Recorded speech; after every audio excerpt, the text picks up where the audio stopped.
Welcome to Building Profitable Relationships, the podcast where we talk with successful entrepreneurs and business owners who have built strong and profitable relationships with their customers, partners, and peers. In our conversations, we explore the heart and science of relationship building in the world of business.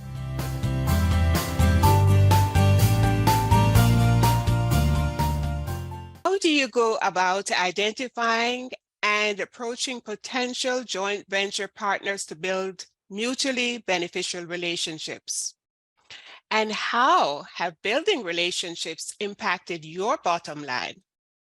Today, I have with me on the Building Profitable Relationships podcast, my guest, LaWanna Bradford. LaWanna is going to share how these very things have helped her to grow her business. I am Yvonne A. Jones. Welcome once again to Building Profitable Relationships. LaWanna, how are you today? It's so great to have you with me. Thank you so much for having me, Yvonne. It's a pleasure to be on this new platform. Exciting to see all the work that you're doing. So I'm looking forward to this conversation. Awesome. Thank you. And so, LaWanna, let's go right into it. Please share with us a little bit about your business and about who you are as an individual, as a person. We want to get to know you as well. Well, I have two businesses, the Bradford Group, which is a commercial and investment mortgage company. Can't believe we are celebrating 17 years this year. And then the Bradford Group Consulting, where we do business management consulting, basically helping businesses to connect the dots and find their way to success. And that business is going on 12 years old now. And how I got into these two areas is my professional background was in strategy and development. So working with both big and small businesses, I realized that one thing is the same, is that there's a formula for success. And in order to identify that formula, you have to have that roadmap. And it's just not about, this is where I am, this is where I want to be. And, I hope to wave this magic wand and get there. But it really takes developing that strategic lens. And I think for me, I've tapped into that natural gifting that I have, being very inquisitive, enjoying problem solving, connecting the dots. And so I've been able to translate that gift into a business lane of service. And Yvonne, over the years in business and working with corporate, I've just developed a passion, especially for women in business. And the reason is because I realized, number one, we know we have the gap, the wage gap, but we also know that women are not as comfortable talking about finances. So how can we as entrepreneurs come together and just create a platform of information and exchange and collaboration so that collectively women not only win today, but win so that they have a sustainable future and can build generational wealth for the next generation. So that's who I am. That's my passion, and that's how I serve. That's pretty deep, pretty profound. And I know from having known you for some time that you really do put an effort into elevating women and helping them to understand in particular the need to grow financially. Yes. Because historically, and we say historically, it might be in the distant past, it might still be a situation that exists today. A lot of women leave the finances to their husbands if they're married. And so one of the things that I know about you and your business is that you help women to understand they too need to stand in their power, get to know, get financial education so that they can empower themselves to make decisions that can benefit them. Would you agree on that, or can you say something to that? Oh, yeah, exactly. It's when you realize what money is, it's merely a means of exchange and it's energy. And when you understand your giftings, your talents, and those partnerships and relationships, then it's merely a means to the end. And suddenly it doesn't become so fearful to get to know it and build a relationship with it and basically tell it what to do, show it how to work for you. That's where empowerment lies. Great. Now I know, LaWanna, that you have your two businesses, but I also know you're very active in your social community, especially your online communities, community on Facebook, in the media, and so on and so forth. So how do you balance building relationships with managing the day-to-day demands of running a business or running your two businesses? I think the one thing is because these businesses have been in existence for a while, operationally, um, they're running. I don't want to say independently without me, but the level of efforting that I have to do on a day to day is limited. But where I choose to put my effort is in those relationships, particularly my strategic partnerships. Um, my relationship with you, where I met you through Women's Prosperity Network. That's a very strong partnership, and knowing how we can leverage one another's strengths in order to reach a broader community, to leverage our shared resources, Mhm. right? And so I don't need to know it all. And so through those relationships, I try to just continue to grow, to cultivate, to lean in, to pay attention to what people are doing. Because I truly believe, Yvonne, that when you show individuals that you are interested in them, then you become interesting.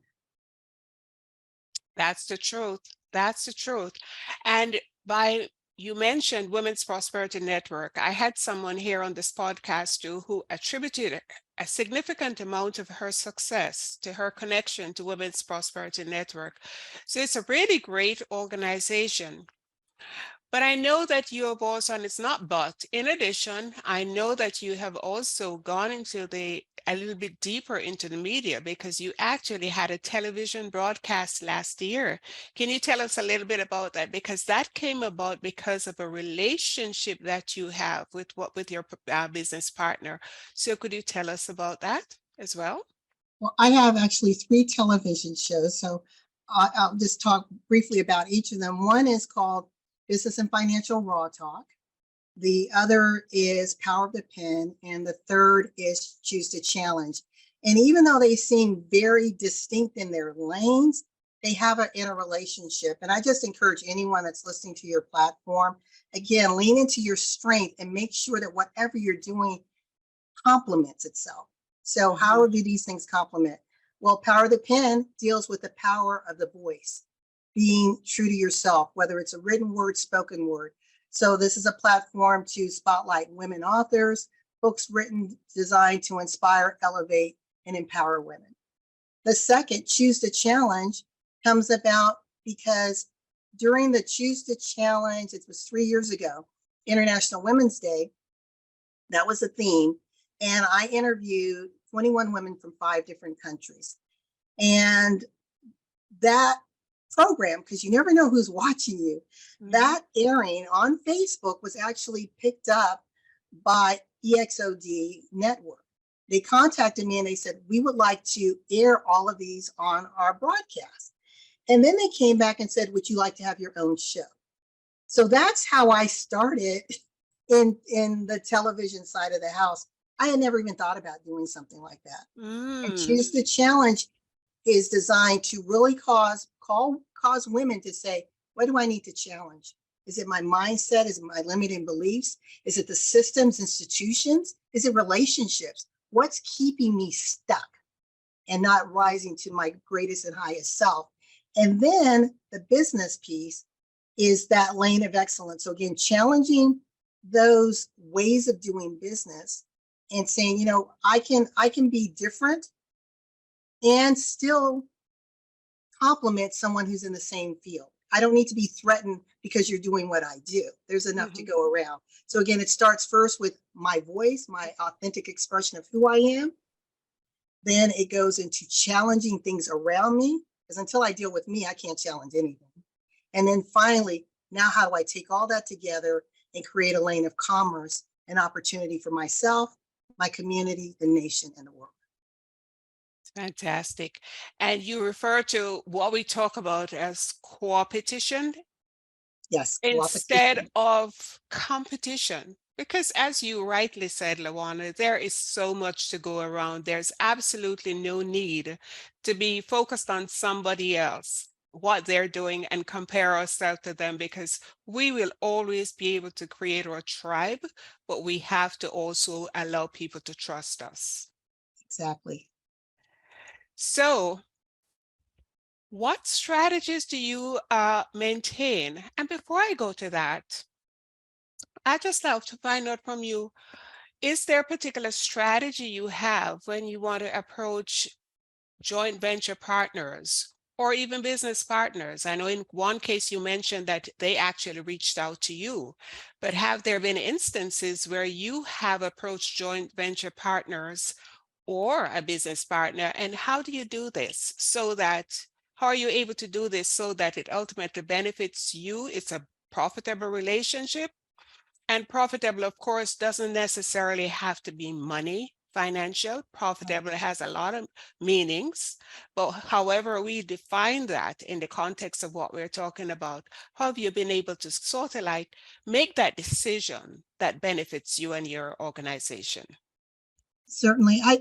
The first thing I do is, it's very rare that I'll do what I consider a cold call, where I don't have any kind of relationship with a person and I just reach out and say, hey, I was thinking, what about? That's very rare. Typically, I'm watching and I'm following, and I may be commenting on social media or attending events that this person is at, creating that engagement. Again, whether on a social platform, but they know that I'm there. And then it comes about, and I'll use an example, Dr. Duranche, who's currently in South Africa. She and I had kind of been watching each other for 4 years. And she came to me last spring and she said, LaWanna, what about us coming together and doing a conference? And I said, I'll think about it. Well, about a month later, I called her. I said, okay, that sounds good. Can we take it up a notch to an international platform? And I explained to her what I could bring to the table, because we're both strategists, and she shared what she could do, and we made it happen. So to answer your question very succinctly, is as I'm meeting people, I'm always looking at how I can serve them. That's just LaWanna's makeup. It's never about what can you do for me first. I'm saying, wow, I've got this gifting.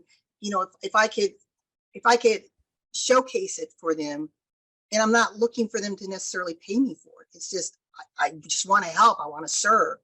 And then from there, it opens up a door for a deeper conversation to say, okay, let's really talk about what strategic partnership really means. And then defining that and not being afraid. And this is where sometimes women, it's like, well, I'll just say it in words. This is business. I put it in writing. What's that strategic agreement? What are you saying? What are you agreeing to do? What am I agreeing to do? Mm-hmm. What's the timeline? What does success look like? What's the buyout or the exit clause if need be? There should always be a way out in any agreement. So I hope that kind of helps, but it really starts with me just trying to build those subtle relationships and trusting they'll go deep where they're meant to go deep. Absolutely. They're very helpful. And I'm hoping that everyone who is listening to this really took note of what you shared, because there's a distinct difference between just reaching out to someone and saying, I notice you do so and so.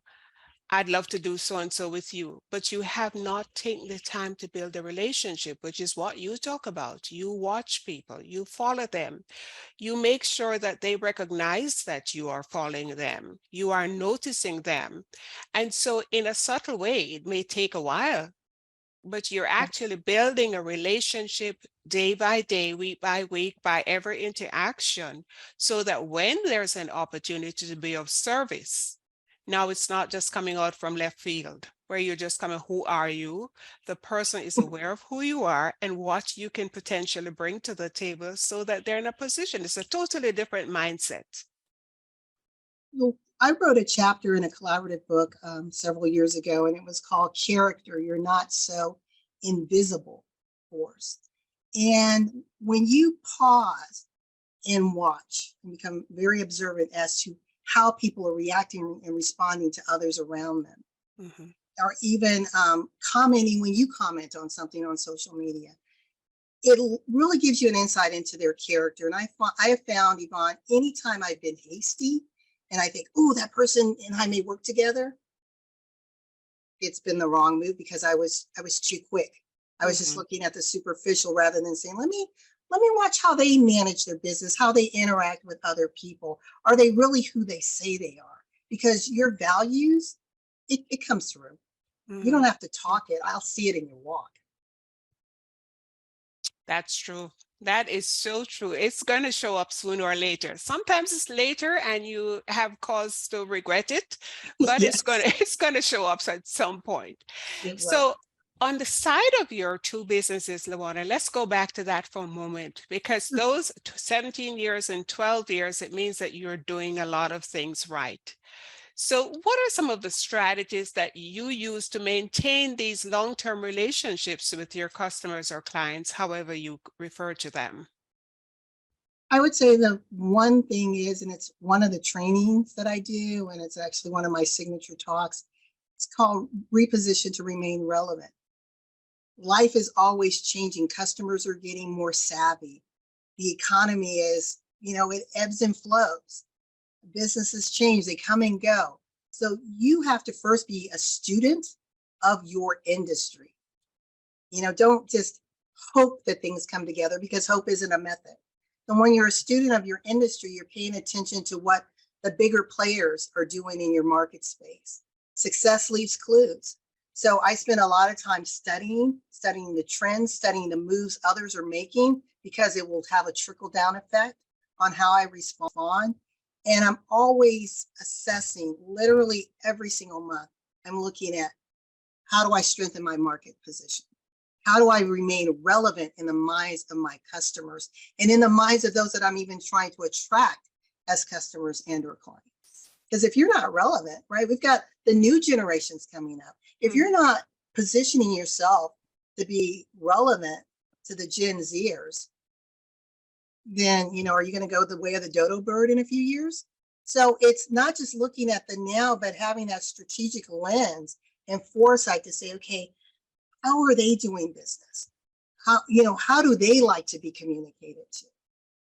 And how do I master that language so that I touch them? Hmm. Excellent points. And the reality is that even with our own customers or existing customers, in order for us to stay top of mind, we also have to do as what you said, we may have to reinvent ourselves. Otherwise, that may be because they're evolving. So if we are not moving along with them, they're going to move away from us. So we have to grow as they grow. So we can't just assume or fall into that pattern of thinking that everything is okay because I have my customers. We have to constantly, as you said, and I never thought of using that word, but thank you for that. We have to constantly basically reinvent ourselves, and we can only do that by staying alert to what's happening in our industry. So thank you. Exactly. And one of the things that I did last year is I have my niece and nephew, they're twins and they're 17, working the business for the first time. And I encourage anyone, if you have someone who is a teen in their early 20s in your family or friend, invest in them because you would be amazed at what they're going to bring to your business from their unique lens. Mhm. Forbes Riley, many of you are aware of who she is, a renowned speaker and pitch guru. She brought her daughter into the company, and her daughter saw things she didn't see. And now they have a multi-million-dollar new lane of business because of the insight of someone who was younger. So sometimes we get so caught up in our circle, right? Mhm. Whatever it may be, our women between, the 40s or 50s, but we only see based upon our lens of experience. That's the only way we can see life. Bring in some diversity of thought, diversity of perspective. You'll win every time. Absolutely. And that is exactly why it's so important for us as business owners to get feedback from our clients. I'm sure you do that. And Yes. because we are so close to our business that we see it, as you said, through certain lens. And it's like looking at the big forest there, but they can see things, especially if they're using our products and they're using our services. They can see things that we might not be able to see or we take for granted. So it's important also that we get feedback from the people who are using our services, regardless of who they are, what age group they are. And I love what you shared. So finally, LaWanna, I'm going to ask you, is there an anecdote, is there a story that you could share with us that illustrates the importance of building profitable relationships in your business and how this has affected you? I think the best story I have is with my long-term business partner, Rick Span. We met 30 plus years ago. We started our first business. It was a brick and mortar. It was called Pro Starter Sports. It's a licensed sporting apparel store. I was 24 years old. And what it taught me was your partners come with different strengths, and you have to respect and bow to the strength of the partner. He came with just this brilliance and vision, being able to see things that I couldn't yet see. Like he was telling me back then, when the internet was still very, very young, we need to start selling online. I told him, you're crazy. Who's ever going to buy online? Who's going to trust their credit cards to something you can't see, right? So again, that's someone who my lane is I'm an administrator, I'm a strategist. I do have vision, but it's not like that type of power. And so that's an example where I believe it was a divine partnership that came together. And those partnerships are rare. Everyone isn't going to be a lifelong partner, and that's okay. And with that relationship, though, we've grown as kids, as I would say, in business to now seasoned business owners. But we've grown in our emotional intelligence. We've grown in our way of adapting and being flexible and dynamic in an ever-changing environment. And I think most importantly, we've grown in our ability to lean in and really understand the pain point of the client. Because when we're in business, we're solving something. We're bringing solutions to the table. Even if you're a restaurant and you're preparing a food, the problem is I have a hungry client and I'm satisfying their growling belly, right? Mm-hmm. So we're solving something. And that, I think, just through my partnership with Rick, we, in all these years, we still talk almost every single day. And that's priceless. And I think whatever partnerships people have, understand they may be lifelong, they may be for project-based, but that communication is key to the success of any business relationship, no matter how long or short, and respecting the strengths and talents that each person brings to the table. That's powerful. And that's a powerful way to end.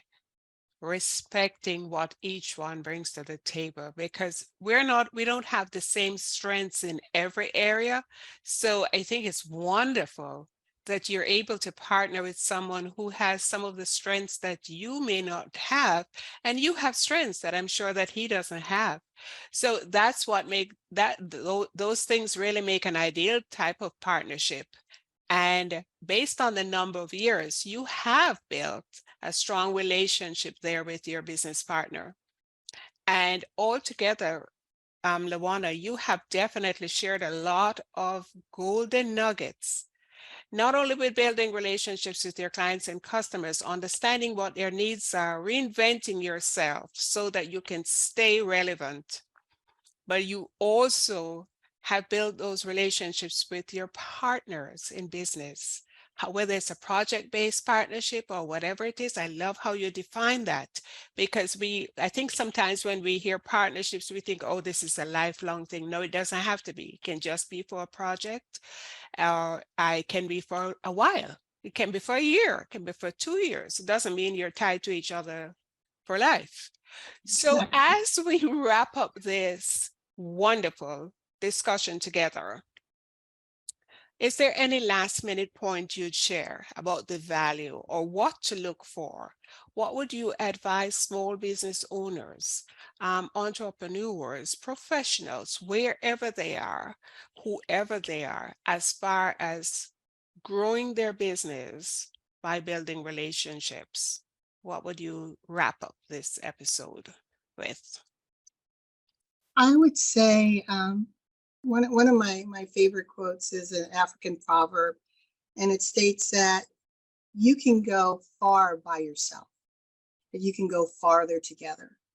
If you want to see exponential success in your business, get out of your own way. Reach out to those who have what you don't have, who have networks that you don't have, who may have financial and other resources that you don't have, and see how can you partner, how can you serve one another, right? Just creating that wonderful symbiotic relationship. And I would say, and the other thing is trust your vision for your business. And I want to say that again, your vision for your business. It's no one else's vision. Stop chasing someone else's dreams, because I truly know and have proven with these two businesses and with other businesses that when your vision intersects with opportunity, success is inevitable. Yvonne, it has been an honor and just an amazing experience to join you here on this platform. This is a brilliant idea. I love this topic of conversation because it is truly relevant in this changing time, and when we are so divided space and time, right? But so much more connected through virtual platforms. So building those relationships, having those conversations is critical for enduring success. So thank you so much for having me. You are so welcome. It is my delight. And thank you so much for the value that you shared today. And I definitely will be happy sharing this with others as well. So thank you, LaWanna. Have a Thank you. wonderful day. And to our listeners, thank you for listening and watching. And we will see you again soon.